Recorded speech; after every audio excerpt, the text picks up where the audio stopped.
Assalamualaikum warahmatullahi wabarakatuh.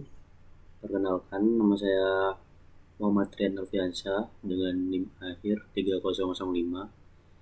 Saya di sini akan menjelaskan tugas teori bahasa dan otomata tentang mesin Turing. Nah, untuk keterangan tugasnya sendiri yaitu disuruh membuat resume tentang konsep dasar mesin Turing, elemen-elemen mesin Turing, dan contoh sederhana komputasi mesin Turing. Masuk ke yang pertama dulu yaitu konsep dasar mesin Turing. Mesin Turing adalah sebuah model komputasi abstrak yang diperkenalkan oleh Alan Turing pada tahun 1936. Nah, mesin ini diciptakan kan karena dulu waktu itu ada yang mempertanyakan pertanyaan dasar. Apa sih yang sebenarnya dapat dihitung oleh mesin? Nah, meskipun bentuknya itu sederhana, mesin ini tuh sangat kuat dan secara teoritis bahkan mampu mensimulasikan komputer modern. Nah, secara sederhana mesin Turing itu bekerja dengan membaca dan menulis simbol pada sebuah pita yang panjangnya tidak terbatas. Pada setiap langkahnya, mesin dapat mengubah simbol yang ada pada pita, berpindah ke kanan atau ke kiri, dan masuk ke keadaan baru sesuai aturan yang sudah ditentukan. Nah, buat aturan-aturan itu yang disebut fungsi transisi. Mesin Turing menjadi penting karena ia menyediakan dasar bagi konsep komputabilitas. Nah, yaitu menentukan apakah suatu masalah dapat diselesaikan oleh sebuah algoritma atau bukan. Nah, kata lainnya tuh mesin Turing digunakan untuk menggambarkan batasan kemampuan mesin dalam menyelesaikan persoalan komputasi.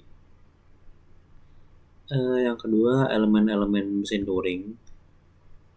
Yang pertama itu ada pita atau tab ya. Pita ini dapat dianggap sebagai memori yang panjangnya tuh nggak terbatas. Jadi pita terbagi menjadi sel-sel dan setiap sel-sel itu menyimpan satu simbol. Salah satu simbol yang digunakan tuh simbol kosong atau blank ya biasanya. Nah, untuk yang kedua, mesin ini memiliki kepala baca dan tulis. Nah, kepala baca dan tulis ini dapat membaca simbol pada pita, menuliskan simbol baru, dan bergerak ke kiri atau ke kanan. Semua aktivitas komputer modern itu secara abstrak dapat dimodelkan oleh membaca dan menulis seperti ini. Yang ketiga ada set simbol atau alfabet, yaitu kumpulan simbol yang muncul pada pita. Nah, alfabet itu biasanya terdiri dari angka, huruf, dan tanda tertentu seperti simbol kosong. Ada juga alfabet input yang digunakan untuk menentukan bentuk masukan awal bagi si mesinnya. Yang keempat ada set keadaan atau himpunan keadaan. Nah, mesin Turing selalu berada pada salah satu state. Ada awal state penerima atau accept state, terus state penerima ya. Nah, dan state penolakan atau reject state. Pergantian dari satu state ke state lainnya itu diatur oleh fungsi transisi yang akan dilanjutkan 5 ini. Nah, fungsi transisi ini menentukan apa yang harus dilakukan mesin ketika menghadapi simbol tertentu pada keadaan tertentu lah. Di sinilah logika mesin itu tersimpan. Jadi fungsi transisi menentukan 3 hal. State berikutnya, simbol yang ditulis pada pita sebelumnya, terus arah pergerakan kepalanya. Nah, dengan kombinasi-kombinasi elemen-elemen yang tadi sudah disebutkan, mesin Turing itu dapat melakukan komputasi apapun yang dapat dilakukan oleh komputer modern. Meskipun langkahnya jauh lebih sederhana secara konsepnya gitu. Selanjutnya masuk ke contoh keadaan komputasi mesin Turing. Ambil contoh mesin Turing untuk menjumlahkan unary ya.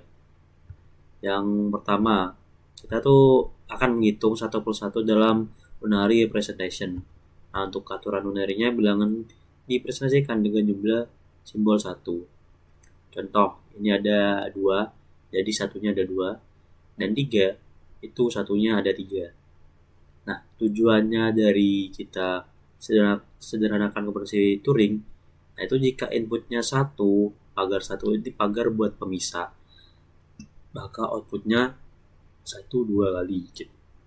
Nah untuk aturan-aturan mesinnya, yang pertama mulai dari tanda si pagar ini terus dihapus, lalu geser ke kanan, baru menemukan angka satu berikutnya, lalu disalin satu tersebut ke bagian akhir bilangan pertama, hapus satu keduanya.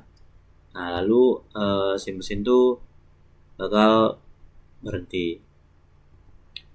Nah, untuk ini simulasinya, di sini kan ada input awal pitanya yang tadi satu pagar satu buat pemisah, di kotak-kotak buat kayak inputan kosongnya. Langkah yang pertama itu kan hapus pagar, jadi yang pagar di sini bakal diubah ke kayak tempat kosong, lalu pindah ke kanan, baca satu, membaca yang satu ini. Nah ganti satu yang tadi ini menjadi kotak kosong, lalu bergerak ke kiri mencari akhir bilangan pertama. Nah tulis satunya di ujung deretan pertama dari yang bagian ini, jadi ditulis di sini.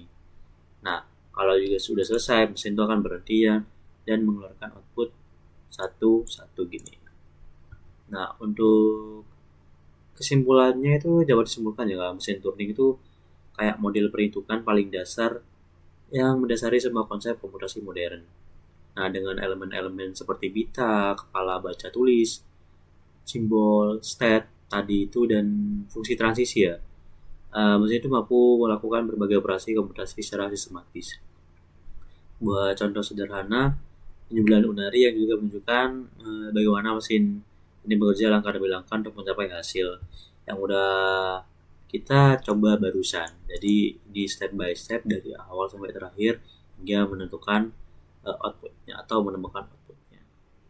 Sekian dari penjelasan saya, kurang lebihnya mohon maaf. Assalamualaikum warahmatullahi wabarakatuh.